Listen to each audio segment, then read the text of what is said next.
இந்த மைண்டு எப்படி வேலை செய்யுது, இந்த சந்தோஷம்ங்கிறது உள்ள எப்படி இருக்குது, இது எப்படி இருக்குன்னா ஒரு ஆப் மாதிரிங்க.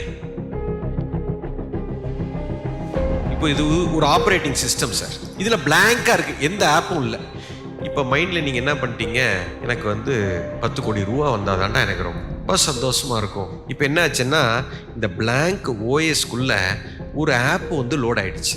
அது என்ன சொல்லிடுச்சு, இங்கே பாருப்பா தம்பி, இந்த உடம்பு இந்த மனசு எல்லாமே எப்போ சந்தோஷம் அடையும்னா 10 கோடி வந்தால் தான் சந்தோஷமாகும். அது வர்ற வரைக்கும் நீ சந்தோஷம் படவே கூடாது. என் பிள்ளைக்கு கல்யாணம் ஆனாதான் நான் சந்தோஷம், சொல்லி முடிஞ்சு போச்சு. அடுத்து ஒரு ஆப் லோட் ஆகிடுச்சு. இப்போ என் பிள்ளைக்கு கல்யாணம் ஆகிற வரைக்கும் இடிச்ச புளி மாதிரி இப்படியே உட்காந்துருக்கு. இந்த 5 வருஷம் கழிச்சு கல்யாணம் ஆச்சு. இந்த 5 வருஷத்துல நான் சோகத்துல, டென்ஷன்ல, நெஞ்சு வடியில கல்யாணம் சந்தோஷம்.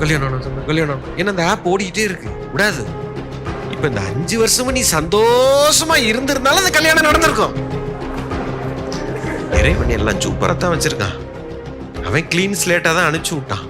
நீங்க சின்ன பிள்ளைங்களாம் சந்தோஷமா இருக்கேன்னா ஆப் லோட் ஆகல. இப்ப வளர வளர வளர வளர அப்ளிகேஷன் லோடாகி கம்ப்யூட்டர் கிராஷ் ஆகி டிப்ரெஷனில் போய் மெமரி பத்தாம, ஸ்டோரேஜ் பத்தாம, ரேம் பத்த மாட்டேங்குது. இந்த மைண்டு எப்படி வேலை செய்யுது, இந்த ஓஎஸ் எப்படி வேலை செய்யுது அப்படின்னு யாருக்கும் புரியல. ஆப்பா லோடு பண்ணிடுறீங்க, எல்லாத்தையும் அன்இன்ஸ்டால் பண்ணணும், ஓஎஸ்ஏ தூக்கணும்.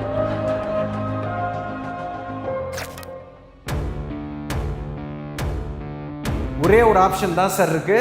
என்ன பண்ண போறோம்னா, மொத்தமா எல்லாத்தையும் அக்கு வேற ஆணி வேற கலட்டி முதலேந்து ரீஅசெம்பிள் பண்ணணும். எஸ் சார், அதைத்தான் சார் பண்ணுவோம் அல்கெமியில். உங்களை மொத்தமா உட்கார வச்சு பிரிச்சு எடுத்துருவோம். டோட்டலா எல்லாத்தையும் பிரிச்சு திரும்ப வச்சு செஞ்சு அனுப்புவோம். அதுக்கப்புறம் வாழ்க்கையில சந்தோஷங்கிற கிராஃப் கீழே போவே, அதுக்கப்புறம் எப்பவுமே மேலதான் போகும், அதுக்கப்புறம் கீழே போக. அந்த சந்தோஷம் என்பது நம்முடைய பிறப்பு உரிமை. எல்லா ஆன்மாக்களும் சந்தோஷமாகத்தான் பிறக்கின்றது. எங்கேயோ தொலைச்சிட்டோம், யாராவது ஒருத்தவங்க நம்மளை கையை பிடிச்சி வழிகாட்டணும், இல்லை இதுதான் சந்தோஷம், அப்படிதான் நாங்கள் நினைக்கிறோம். 2 நாளாக எங்களுக்கு நல்ல ஒரு வழிகாட்டியாக அவர்கள் அமைந்திருக்கின்றார்கள். 3 வருஷம் ஆகுது நான் நிம்மதியாக தூங்கி. ஆனால் நேற்று ப்ரோக்ராம் முடிச்சுட்டு போயிட்டு அவ்வளோ நிம்மதியாக நான் தூங்கினேன். எனக்கு அந்த 2010 அட்டன் பண்ணும்போது பார்த்தீங்கன்னா ரசிகர்கள் அதிகமாக இருந்தாங்க. அதாவது பார்த்தீங்கன்னா என்னை நல்லா பார்த்துக்குவாங்க, என்னை பற்றியே நினச்சிட்டு இருப்பாங்க, என்னுடைய கையெழுத்துக்காக காத்துட்ருப்பாங்க. யாருன்னு பார்த்தீங்கன்னா எனக்கு கடன் கொடுத்தவங்க. இப்போது நீங்கள் சிரிக்கிறீங்க, அப்போ எனக்கு ரொம்ப அது வேதனை. இப்போது குருஜிக்கு என்னன்னு பார்த்தீங்கன்னா இவங்க யாரில் ஒருத்தர் கூட இல்லை. இப்போ குருஜியை நான் பார்த்த பிறகு அந்த கொடுக்குற தன்மை எப்படி வருது, கொடுக்குற தன்மையில் எப்படி இருக்கணும், எல்லாம் குருஜி நம்மளுக்கு கற்றுக் கொடுத்தது. அதை ஃபாலோ பண்ணோம். நம்ம 1 லட்ச ரூபா கொடுத்தோம்னா 1 கோடி ரூபா வருது. இதுதான் உண்மை. That is what you are going to do. The moment அந்த புரிதலுக்குள்ள வந்துட்டீங்கன்னா தலையெழுத்தே மாறி, அதுக்கப்புறம் நீங்க எதை வேணாலும் சாதிக்கும். உலகத்துல என்ன வேணா செய்யும், சொல்லி அடிக்கலாம். நீங்க என்ன நினைக்கிறீங்களோ அது நடக்கும். எனக்கு இது வேணும்னு நினைச்சு இந்த இலக்கை நோக்கி நீங்க போனீங்கன்னா தெளிவாக அதில் பயணம் செய்ய முடியும். பிரபஞ்சத்து ரகசியம் புரிந்துவிடும். எனக்கும் பிரபஞ்சத்துக்கு உண்டான தொடர்பு தெரிந்துவிடும். This is called nature's law, the connectivity between you and the existing cosmos. You will clearly understand. காலையில இருந்து சுறுசுறுப்பு, மத்தியானம் இல்லாம சாயந்தரம் இல்லாம போற இந்த கட்டத்துல எல்லா நேரமுமே ஒரு ஜோஷோட தான் இருக்கும். என்னுடைய ஒரு பேரே பார்த்தீங்கன்னா மகிழ்ச்சி மனிதர்.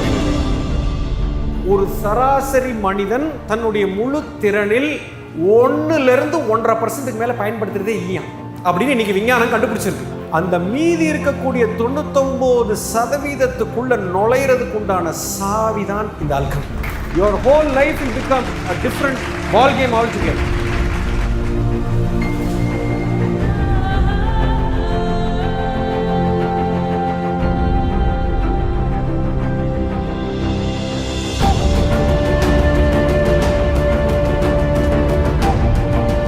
இந்த அளவுக்கு கலோக்கியல் லாங்குவேஜில் ஒரு குருஜி நமக்கெல்லாம் நம்ம லெவலுக்கு கீழே இறங்கி உணர்வுபூர்வமாக நமக்கு சொல்லிக் கொடுக்குறதுன்றது பெரிய சமாச்சாரங்க. இது ஒரு பெரிய வரப்பிரசாதமாக நான் நினைக்கிறேன். என்னை பொறுத்த வரைக்கும் என்னோடய வாழ்க்கையில் இவர் தாங்க சூப்பர் ஸ்டார்.